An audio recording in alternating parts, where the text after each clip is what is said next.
Hello, yet again. It is May 30th and day 30th of our marathon for membership. I feel like a poet. Today we are here with VLynn Hawkins and Mike Young, both founding members of the Sage Circle Alliance. And if you've been watching over these 30 days, you have seen both of them more than once.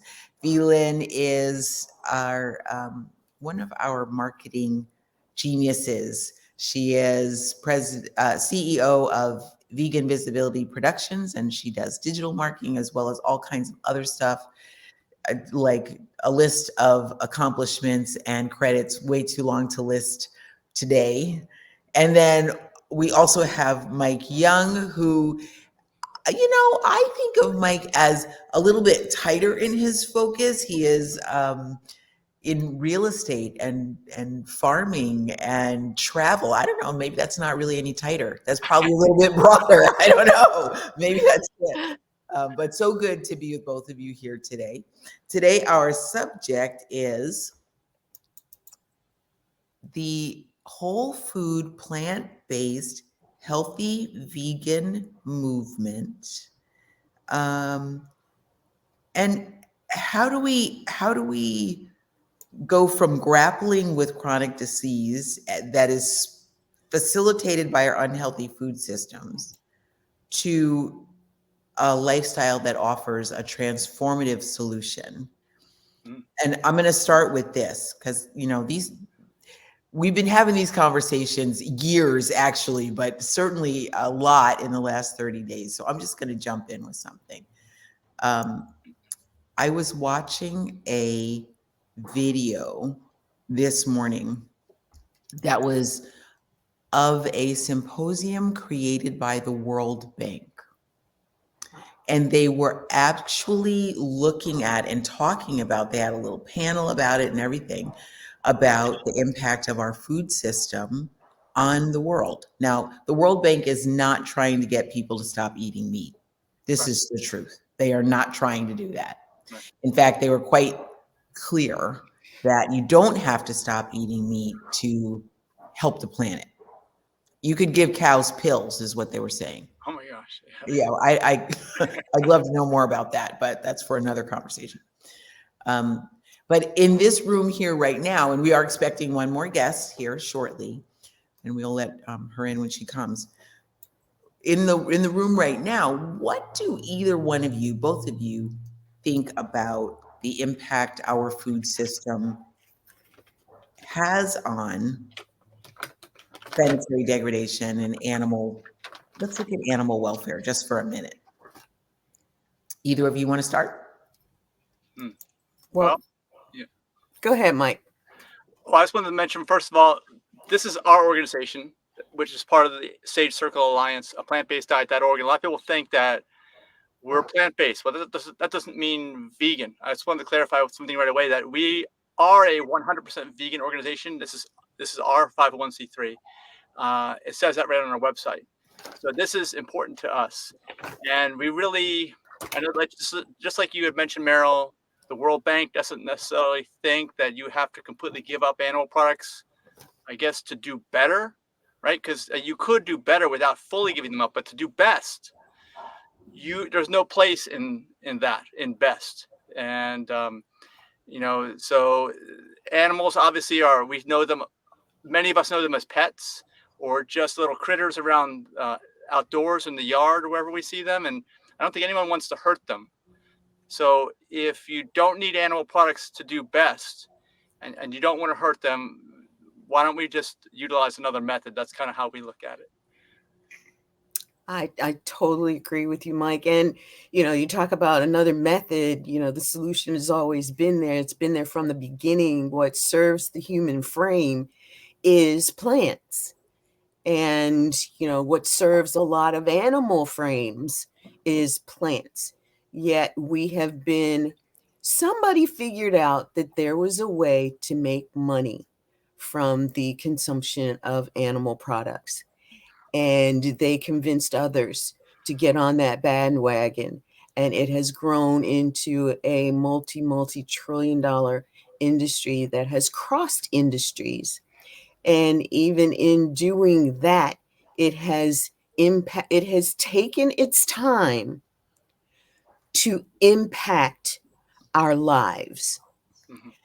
to where we're seeing deforestation, we're seeing the impact of gas emissions, we're seeing the impact of global warming, we're seeing the impact of it on human health.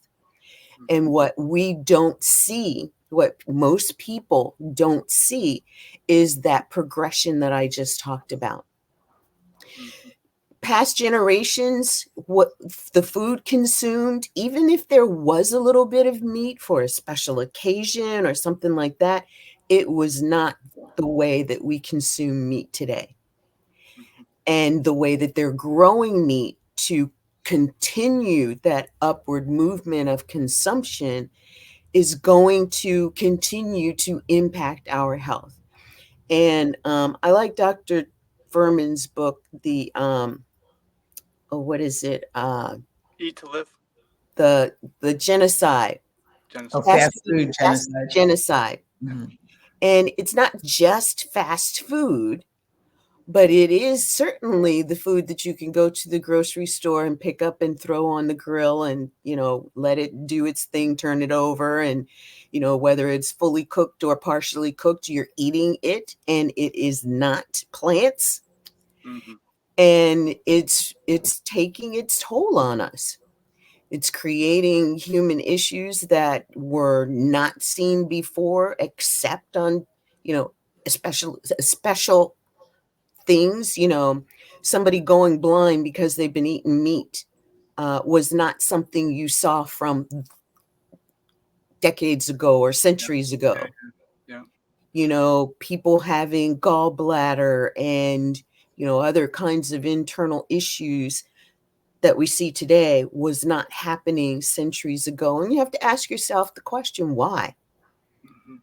You Mhm. know, if humans are humans, why wasn't this happening centuries ago or even decades ago? 60 years ago, things were really different than they are today. I keep Right. thinking of the pictures of Well, the beach, Coney Island. yeah, Mhm. yeah. Well, something along that point right there that you mentioned, I want to clarify is that a lot of people, well, not a lot, some people will use what you just said, and then they'll say, "Well, that's why I don't eat farm raised or like these industrial farm raised animal products. I use free range or whatnot." And of course, I know that that's not. It may be a little better for some aspects of it, but it doesn't eliminate the problem. Not even close, right? Right, Yeah, because right. one thing too, that if there's folks out there listening or watching right now that don't understand the relationship between animal products and poor health, I can summarize it very quickly. I've had a lot of people that have approached me recently, and here's what I would say. Number one, the protein issue is a thing. I say, well, Dr. T. Colin Campbell says that animal protein causes cancer in humans. Read his book. What is it? The China study. Dinosaur. Or Exactly. whole. If you want the evidence, it's in there. So you wouldn't want to eat a carcinogen, meaning any animal protein. Then, of course, animal protein doesn't have any fiber in it. I think everyone agrees that in order to optimize your gut microbiome, you must have an adequate intake of fiber every day. That's how you optimize that gut microbiome. And according to Harvard University, 95% of people do not get enough fiber every single day. So another reason not to eat animal products, because that's the only thing that has zero fiber. The plants is the source of the fiber. The plants are also not the middle person, right? The actual animal is the middle person in this whole transaction, which we always want to cut out the middle person, right? Because we know that's inefficient, and that's what Mm-hmm. causes environmental problems, because that middle person is there because all your protein is from plants. The animals just process it and then give it to you. And then, like you said, people going blind. All animal products are extremely high in fat, and that too high of a percentage of calories from fat will cause metabolic diseases. Blindness, right? The leading cause of type 2 diabetes is the leading cause of blindness. That's a metabolic disease. And all these things are modifiable. And then the final thing I tell people is, according to the World Health Organization, 7 out of 10 top causes of death for humans are non-communicable diseases. Yep. What are non-communicable diseases? They are things that you cannot catch from anyone. So what causes it? Lifestyle causes it. So they are most likely modifiable, preventable, haltable, and reversible. So if you put all this together, no one wants to be sick. Why don't we just eliminate these non-communicable diseases from humanity? Because we can do that. That's a reasonable goal. And how do you do it? You stop using animal products. Mm-hmm. Mm-hmm. Yeah. Yeah. Very well said. Thank you. You're welcome. So let's look a little bit again just at what, so let me start this way. The Sage Circle Alliance is, we're a lot of people who are medically oriented or health oriented, right? And there are certainly those at least two other avenues a person could come at this lifestyle from. It could be for animal compassion primarily, or it could be planetary regeneration. That's the other one, right? So usually health, animal, or planet that we're concerned about when we come to a lifestyle of not eating animal products. If anybody pays, is in it for any length of time from any one of those angles, we usually come full circle and we incorporate all three, right? Correct. Exactly. Yeah. For all reasons. Yeah. But one of the things that I would like to look at just a little bit more is the animal compassion end, because that is so closely tied to our environment. It's all tied together, but the animal compassion side and the willingness to warehouse animals and, pack them into high density, concentrated animal feeding operations, things like that, willing to clear cut forests to make room for those CAFOs, willingness to clear cut forests to grow food to feed animals in those settings. That's something that I don't think a lot of people focus on. Either of you have anything you can say or add about that? I think that from my perspective, because I remember I used to travel from the Baltimore, D.C. area to Atlanta quite a lot back in the day.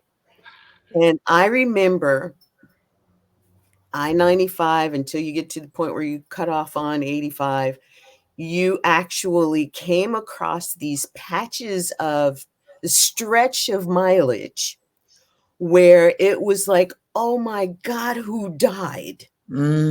Right? And you really didn't make a connection as to what that was. And understanding today that that was an animal farm close enough to the highway that those odors translated miles, and they do, to and the traffic going up and down the highway, you would think that the air would move sufficiently enough that those smells would rise versus being so intense. You got the windows up and the air conditioning on. Of course, you're pulling in air, but you're wondering what the heck died. But then you get to the next stretch and you don't smell it anymore, and the thought is gone. But if people were to realize that not only does that air and smell impact that stretch of highway, there are people that live there. There are people that live in miles radius there that are impacted by what goes on these animal farms. And, it's one thing that's bad for the animals. I mean, horrible for the animals because they're diseased. You might be standing next to somebody who's dead, and think about the people who have homes, raising children in those areas. That's something we try to convey a lot. We want people to have fun. Is anybody having fun who lives nearby that? I don't think so. Not the way you describe it, and I believe you. I've seen this as well. Another point that you bring up, VLynn, is the animals being sick. I ask people who consume animal products, I say, question for you. Is there any way that you can guarantee or know that the animal product that you're eating right now wasn't sourced from a sick animal? Mm. There's Or no dead, way to know. Right? or a dead one that died before they killed it. Yeah, there's You no know, way to know this. So who in their right mind would start off eating food like that when they can never even know that? right. And it really is about what you don't know. I think that we all can hang our hats on, being at a point in time in life when we just didn't know. And I think it's so key that as adults, we want to say, I don't want to think about it. I don't want to see it. I don't want to hear it. And that's our choice to make. However, we can't go through life blind like that. And we can't do that to our children. Mm-hmm. I really feel very compassionate about the fact that we have pets. Most of us had pets because we either have children or we had pets as children, and we want pets as adults.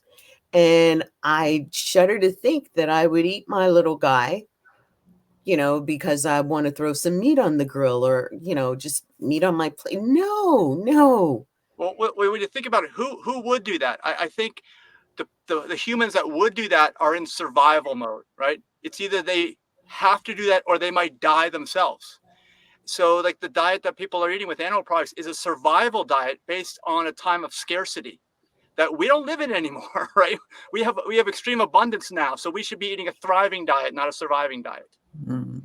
And So I'm just looking up, sorry to interrupt. I'm just looking up that's why I'm looking down. I'm Googling things. All right. And I'm looking up, this was from February of last year, where over 100 kids were illegally employed in meat packing jobs in my home state of Wisconsin. Oh. Where they were employed, oh my goodness, in hazardous jobs, cleaning equipment like skull splitters, brisket saws, and bone cutters in meat packing plants in 8 states over the course of 3 years is what they're looking at. These kids were as young as 13 years old. And they know, we talk about the impact of our food system on the planet. Mm-hmm. For sure, there's that. And then you were talking about the impact of who wants to live near that or who wants to work near that, right? Well, we're hiring children fairly young to work in inhumane settings, literally inhumane settings. So where they're killing animals. And we know that children have very often like a super deep, very easy connection with animals, right? Children are more like that. Yeah. So just the idea that we are, one of the effects of our food system is can we say we're abusing our children with our food system? I think that is a fair statement. Yikes. Yeah. What a crazy thought. Well, I think that we can all agree. I think that no one really wants to do those jobs. Is that right?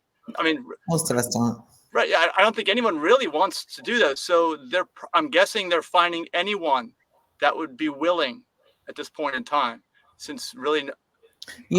They also use prison labor to do those jobs. It's so inhumane and so unkind. And they say too that because of the constant exposure to like the cries of pain that from the animals and the killing of them and all that it is psychologically cruel for humans to be in that setting. I mean, it's cruel for the animals and cruel for the humans. Now, we just had Beth Garver show up. She's there. Beth, are you ready to come on screen? Give me a wave or a nod if you can hear me. She's not. She waved. Okay, we're going to bring you on. Hey, Beth, how are you? Hi. So I need to tell you that about 20 minutes ago, our Wi-Fi went out. So I have my phone set up the best that I possibly can Okay. with cellular, but it probably won't be great. Okay. Well, you look fabulous. They We look love your good. background. Yep. So yeah, It's that's my house. So the whole neighborhood's out. So I was right. using Well, welcome profanities. to the conversation. Well, Yeah, it's thank you all for good. having me. It's all good. It's all How is good. everybody? We are doing well. We're talking about, we're diving a little bit more deeply today on day 30 now into the animal compassion end of things. So often we don't look at that side when we're talking about whole food plant-based eating and the effects of, the benefits of. So we're just taking a little time to look at the animal compassion and what our food system does and does not provide for animal compassion. So Yeah, well, Meryl, you were mentioning about what these children see in these slaughterhouse jobs, which it sounds like that's what they were, slaughterhouse jobs. Um, I think it's important to not only be considerate of what you're feeding, the food you're putting into your mouth, but also the food that you're giving to your eyes and ears. yes, Yes, very good point. yeah, yeah. So in Buddhist philosophy, there are nutriments that the Buddhist practitioner looks at, or and what you see, hear, smell, Yeah. taste, touch, all of that is considered how you're feeding your life, how you're feeding yourself. Your And soul.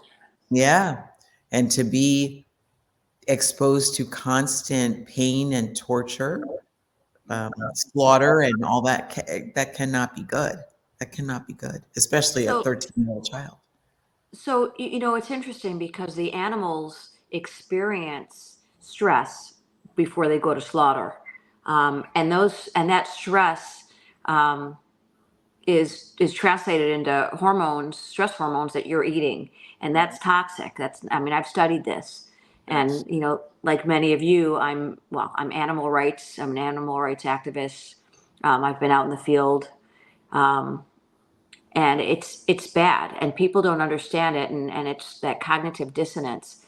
And I think for children, young children, I don't know how many of you have kids, but I know, well, of course mine were vegetarian from birth, now vegan.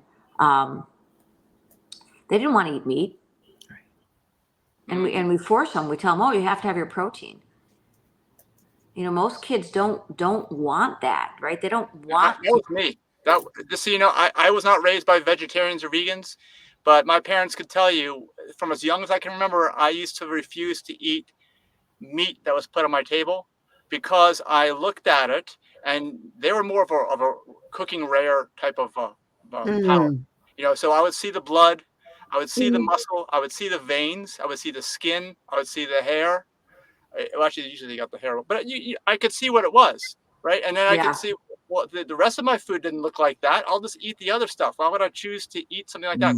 They used to keep me there for sometimes hours because they thought I was going to, harm my health because I wasn't consuming this animal meat that was on the plate. So it's interesting because children are taught very young that animals are their friends. And so the question comes up. In fact, my daughter asked, well, why would I eat my friend? And I said, well, you wouldn't. Right. Right? If we're supposed to love animals, why would we eat them? Absolutely. So, Beth, tell us a little bit about your background, since you said that you've been an animal rights activist for some time. Tell us something about yourself. Give us a flavor of where you've been and how you got into that. Okay, well, I've been vegetarian almost forever, right? Since I grew up, I went to school in Mexico and I came back a lot heavier. And so I started reading all these books by the Diamonds and the Pritikins and went vegetarian, but not vegan. And about 15 years ago, I went vegan. And about 5 years ago, I went whole food plant based. When I went vegan, it solved a lot of my issues. I was having some issues from I was exposed to toxic mold. And so I was having lung issues. I was a distance runner and I wasn't able to run. Mm. When I went vegan, I was able to run and I stopped getting sick. When I went whole food plant-based, I mean, everything got better, right? So whole food plant-based, as I think you all know, and maybe everybody out there, it's vegan, but on steroids. It's basically not eating processed food. It's eating food, that's whole. That doesn't mean you can't add condiments to it, but eating food in its natural state, more natural state. Well, Beth, I don't know if you know about our certification right over here, this healthy vegan food. Yeah, I see it. Yeah, we realized also, I have WFPB on my license plate, okay? But we recognized that there wasn't a universal definition for that. So we defined our own. We call it healthy vegan food. And we say it has 6 components: no animal products, no alcohol, has to have plant fiber in the prepared food, no added oil, no added salt, no refined sugar. Yeah, the fiber is key. I mean, it really is key, and it's key for all the chronic diseases as well, which is, I mean, being in lifestyle medicine, that's something that's important to me. So that's great. I don't, because my phone is, I'm looking in my phone. I don't really see the background very well. Yeah. Well, tell us a little bit more. So you started out for being vegetarian forever, and then you went vegan, and then you went whole food plant-based. At what point, or were you always an animal rights activist? At what point did that start? So I became animal rights when I was vegetarian, leaning towards vegan. So about 15 years ago.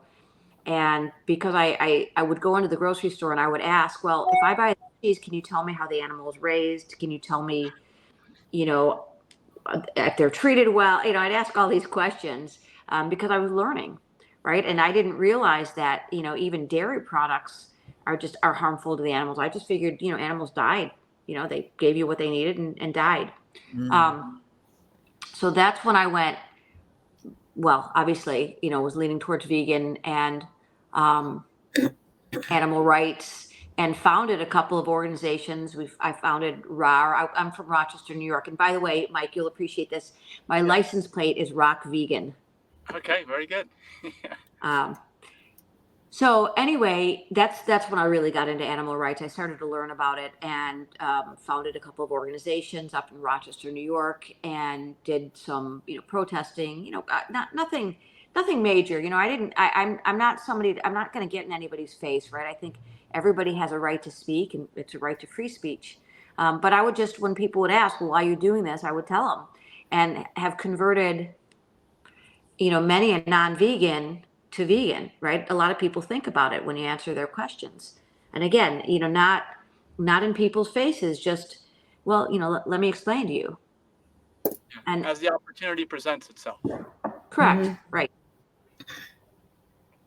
So does that answer your question, Meryl? Yeah. More or less? Yeah, pretty much. I probably could go on with a few more questions, but yeah, that's good. That's good. So I guess next question might be, for people who are venturing into whole food, plant-based, healthy vegan eating, more from either let's say more from the human health end. What is it that you think, like, if you had a chance to tell them anything about animal rights and compassion, what is like a key message you would like to convey? Well, it's very interesting because I think a lot of people. So I've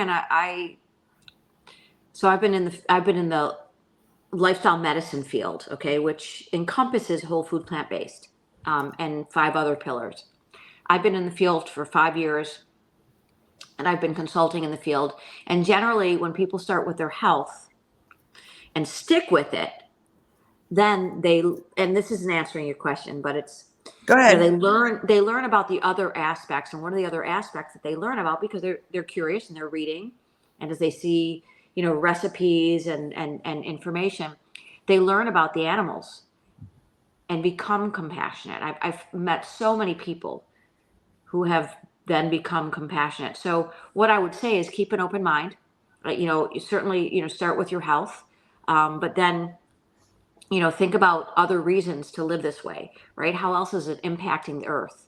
Because it really is, right? The fewer animals we eat, the less runoff we have, right? I mean, we could, greenhouse gases, we can go into all of that. Yeah. And so Well, that's I tell people that, for humans, generally, there are sanitary practices for our waste, right? I don't think there's so much of that for animals and animal farms. Most of it just seems to run off on its own, unfortunately. It does, and unfortunately, it gets into our water systems, right? People don't realize it. Our drinking water,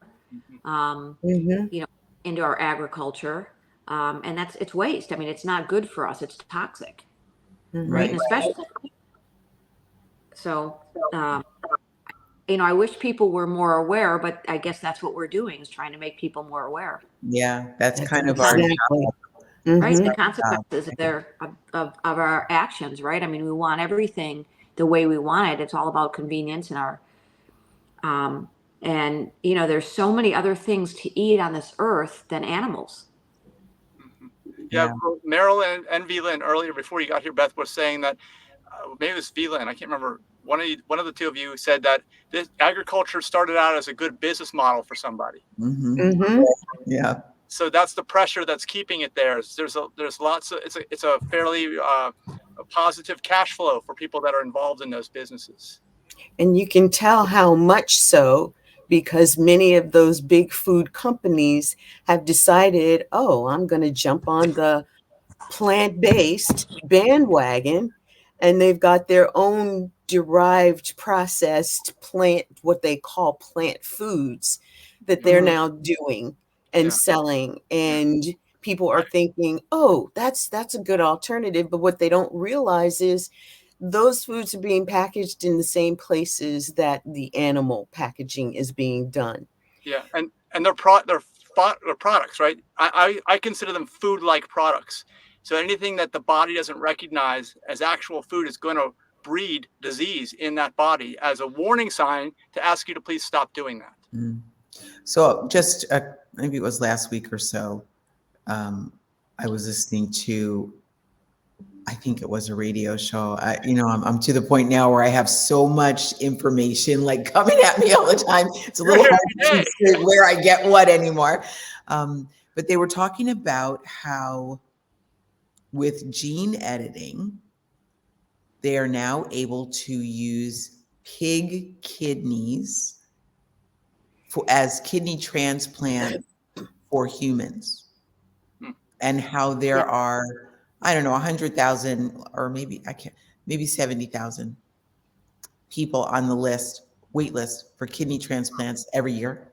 And they only have 17,000 that they can complete because there's just not that many kidneys around. So now they have a fast track method. They can grow pigs to harvest their kidneys, edit the genes, and transplant into humans. Beth, I have a question. Beth, do you recognize kidney disease as a non-communicable disease? I don't know if she can hear me or not. Yeah, no, I'm back on. My internet's been, as I said, it's yeah. Did you hear the question? Yes, as a non-communicable disease. Yeah, because that's what I don't know if you're familiar with, but the World Health Organization classifies diseases as either communicable or non-communicable, and 7 out of the top 10 reasons of death for humans are non-communicable diseases, meaning it's lifestyle induced. That's correct. Yes, yeah, kidney disease is definitely lifestyle induced. Generally starts with diabetes, right, and then it into the kidneys, and it's preventable. So lifestyle medicine, is all about preventing or treating through diet, obviously whole food, plant-based, exercise, sleep, stress management, social connections, avoiding risky subjects or substances. So yeah, it's all about that, and kidney disease is one of those. Yeah. So Meryl, it sounds to me like, I don't know if it's me reacting to what you're saying, but it sounds to me like that whole solution, okay, is been engineered by the animal farming industry as a way to generate even more revenue for them and keep Exactly. the cycle going. Well, it's Yeah. a combination of things, right? So you have the animal farming industry that's supplying the raw materials. Mm-hmm. You have the pharmaceutical companies that are supplying the treatments or the chemicals and the buffers that they have to put around those raw materials. And then you have the gene editing, which is that's a whole nother thing, It's also a and then scientific nobody in there is talking about how do we prevent kidney damage, exactly. Or right? reverse it. Or reverse it. Right. You can't, and You you know, can that's reverse. yeah. You can. I work with people all the time, and they reverse their diabetes, their heart disease, their high cholesterol, their blood pressure, their obesity. Right. So And it just begs. Go ahead. I'm sorry. no, and they live healthier lives, and they save money on prescription drugs, right? Because they don't have to spend the money on it. I mean, I work with. Go ahead. They I beg gain your pardon? freedom, right? Oops. I didn't hear what you said. They gain freedom, correct? Your patients? Mm. Absolutely. Absolutely. That's Yeah. what And Yeah. I love that word. You know, if people were to see themselves as incarcerated by the carcasses that they're consuming, wouldn't they want freedom? And if freedom was plants, I think that we could have a total migration into the plant consumption and really get some fuel for this whole movement that we're in and contributing to and bringing voices to and looking for more voices to bring into, because there are quite a few of us out there. I think the last statistic I read was there's 3 million vegans on the planet and growing. And we all have our journeys. You know, the thing that I believe is missing is, what do we do to lessen the voice or stop the voice that is contributing to the degradation of lives, human and animals, of the planet, and amplify the voices of the other side of creating awareness through education about how to live this sustainable, healthy, long life that is something that we know is possible because we've seen it in our history. How many of us had grandparents that lived to the 80s and 90s and 100 actually? There are some in my family line, but then I look at it, it went like this, and then all of a sudden it took a dip. And I've got people in my family now that have passed at the young age of 51. And from preventable, non-communicable disease, pancreatic cancer, heart disease. My dad died at 29 from a massive heart attack. Oh my gosh, I'm so sorry. Thank you. And the ripple effect of that through our family, I can only tell you that, I'm just about to turn 70. I've got a sister that's 63 and another one that's 61. And the effect that has had on our family has been, I mean, we're 60 years later, 50 years later. I mean, and it still has an impact. Right. And what we need to do is really more in bringing this education in. And the question becomes, how do we do that? I know one of our things was grassroots. It's how do you start it in the community? And I just love the potlucks. There's nothing close enough to me that I can go to, which says to me, maybe I'm going to be the one to start one day, but I'm not the cook yet. Yeah, I'm a foodie. I'm an eater. Yeah. I Yeah. eat it. No, food is a great way. I mean, sharing food, and I've done a lot of that as well. Mike, sharing food is a great way. Culinary medicine, is another way, right? Teaching kitchens, but just sharing with your neighbors good, healthy food that tastes good, Mm-hmm. right? And easy to make. And oh yeah, you can make this, really, and it's healthy. Yeah. Really? Yeah, and actually, going back to this healthy vegan food that we have here, we do events through our organization, and we do find restaurants that are willing to prepare 100% healthy vegan food menu for us. It's very, very hard to find. So, we have a cruise too, health optimization cruise. We have other events. Everything is at least that at the minimum, and it is possible. And there are people out there now. That's the other thing that amazes me, that we're in a time where people are seeking this out. And So the you're in opportunities Fairfax County? right now, I'm in Northern Virginia, but we do local events in the DC area. We do Yeah. local events in the Raleigh, North Carolina area, the Okay. Ocala, Gainesville Villages area of Florida, Southwest Florida, and then our cruises for Okay. anybody around the world, and also Ecuador. We work with intentional communities in Ecuador. There are events there as well. Now, Okay, I 'cause saw that I'm in you had I'm in something in Loudoun. Savannah. Yeah, you're Loudon. Okay. Yeah, I'm in Loudoun Savannah. County. Yeah, Loudon. Well, I was just there volunteering at the organic farm, Planetary Farms in Loudoun County. Shout out to Dave Mascatello. He actually is the inspiration in Loudoun County there for our Mountain Ridge farm, which is happening out in Highland County on a mountain ridge in Virginia now. So, yeah, I mean, all this stuff's exciting to me. And one thing I want to kind of bring it all together with is that we found that the key is simply one thing. It's open-mindedness. It's as simple as that, because as we've discussed, the information all makes sense. Yeah, we're fighting off the old school because the new school, meaning the internet, is here. All right. And the internet, if you take you sift through the information, it becomes clear what's right and what's wrong. So it just requires someone with an open mind, and not everyone is there. We recognize that too. We won't try to convince someone that obviously does not want to be convinced of anything else other than what they believe. But there are many people that are truly open-minded: chefs, restaurants, cruise lines, like we found. Not many, but there are some. Yeah. I'm going to jump to what you were just saying, Mike, about, I love that you called the internet the new school. I never thought about that like that, but yeah, we got an awful lot of information from, I know I am Google neck and deep. YouTube are my Oh friends. my gosh, neck deep in it all the time. Like, even when I'm talking to other people, I'm just Googling and looking for things. I think there is, and I don't think there's any argument there. You can find whatever you're looking for on the internet, to the good and to the bad, to the pro, the con, the up, the down, the north, the south, the east. You can find anything you're looking for. And the more that you look, of course, because these are smart devices. They're called that for a reason, right? They will feed you the information that you want to hear and that you The want algorithm. to hear, right?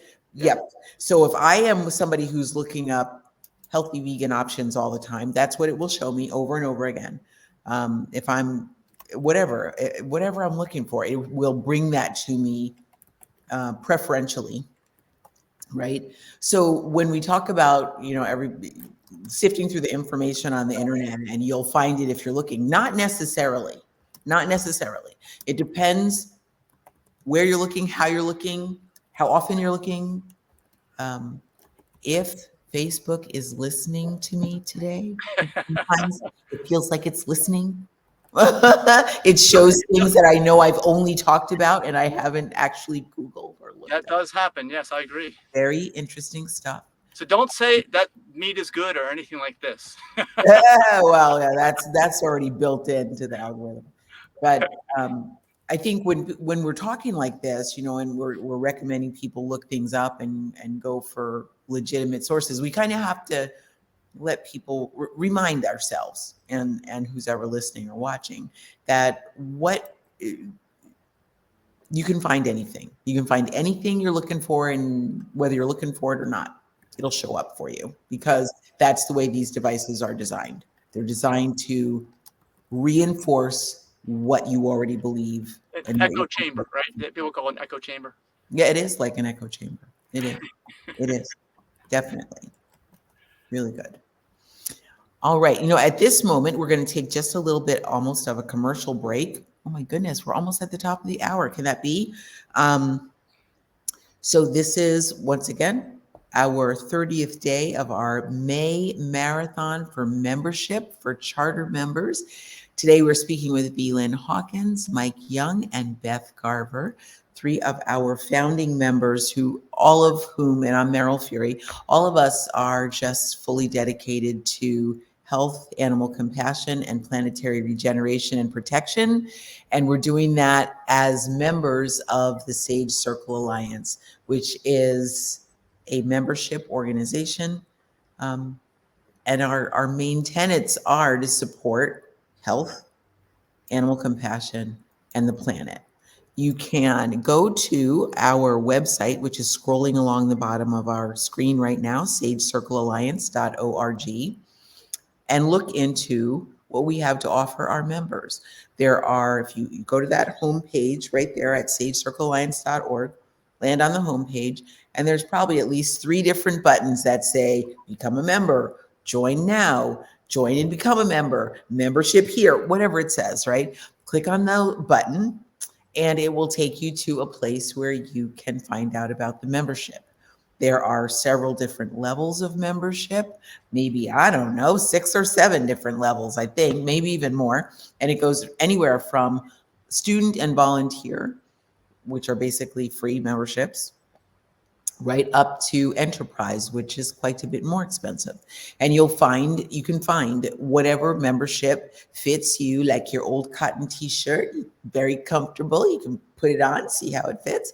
There's different benefits for different levels of membership. And all of it is designed to support the entrepreneur, the thought leader, the change maker who is interested in supporting, like we've been talking about for the last almost 1 hour, animal compassion, human health, and planet protection. That's what we're here for.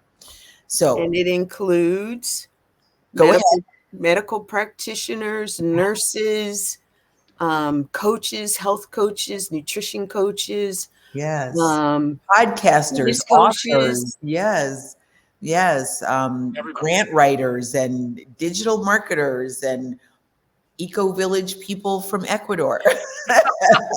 People who want to grow farms. Who's that? I don't know. lifestyle medicine practitioners, Yes, MDs, RNs, farmers. yes, all kinds. Anybody who has a heart for human health, animal compassion, animal protection, planetary regeneration, all of that.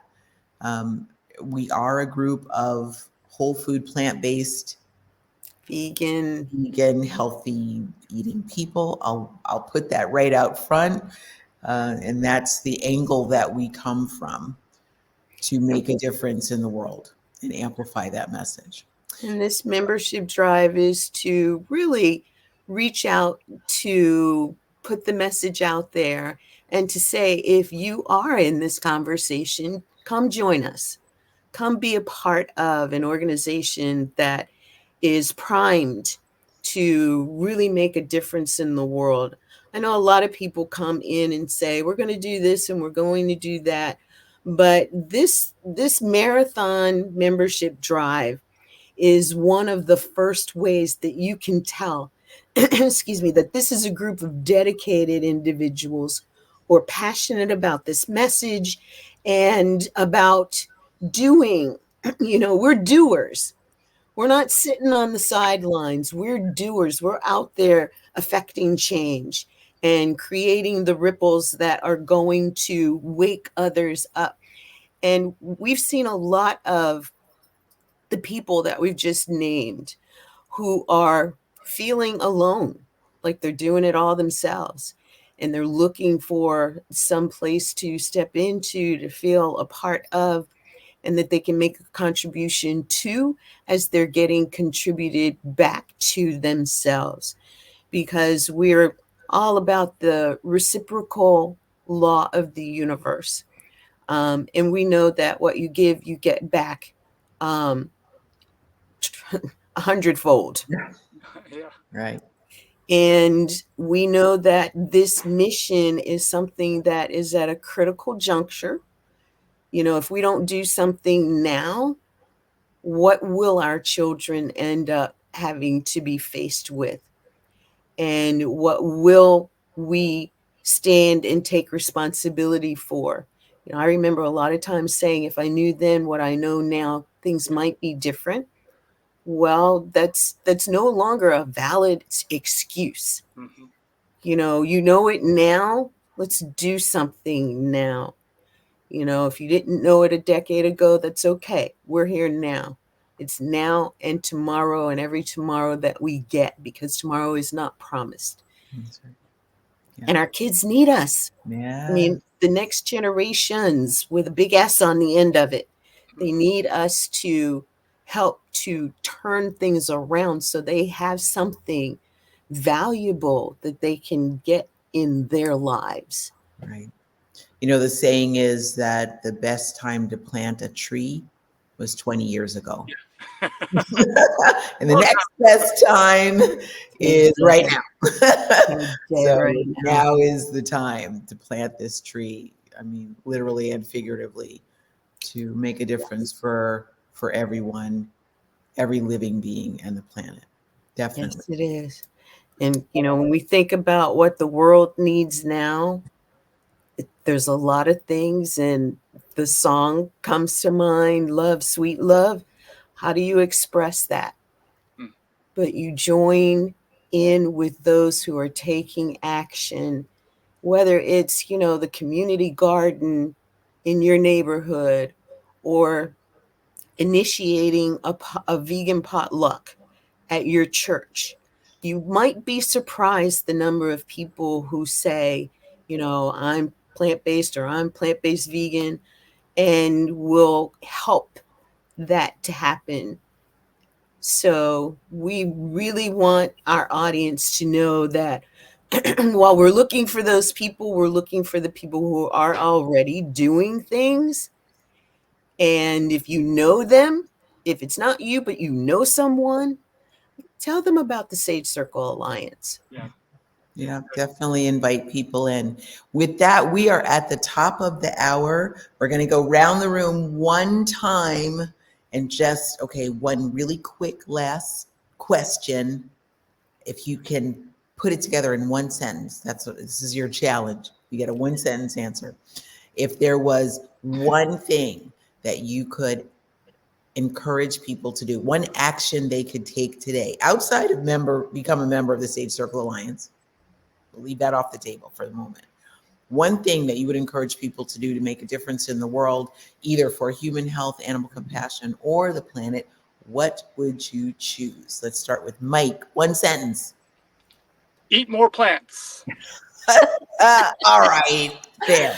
Oh, that was my thing. Right, Beth, how about you? Stop eating meat. Okay, fair enough. Right. VLynn? Stop eating meat, eat more plants, and be the example that others will see. Mm-hmm. And I would say teach your children to do the same. Mm-hmm. Encourage it. Yeah. Teach the next generation. And with that, we're going to call this a wrap. Thank you. Awesome. Thank you so much. Thank you. Thank you all so much for being here. We'll be back tomorrow for a 5-hour version of this. So, if you didn't get it today, we got more tomorrow. Tomorrow's the last day of this drive. Thank you for being here. Thank you for doing this, and thank you for making this happen. Really appreciate it. So grateful you're here, and you are more than welcome. So grateful. All right, you guys, have a great day, and we will see you mañana. Sounds good. Okay. Bye, everybody. Bye-bye.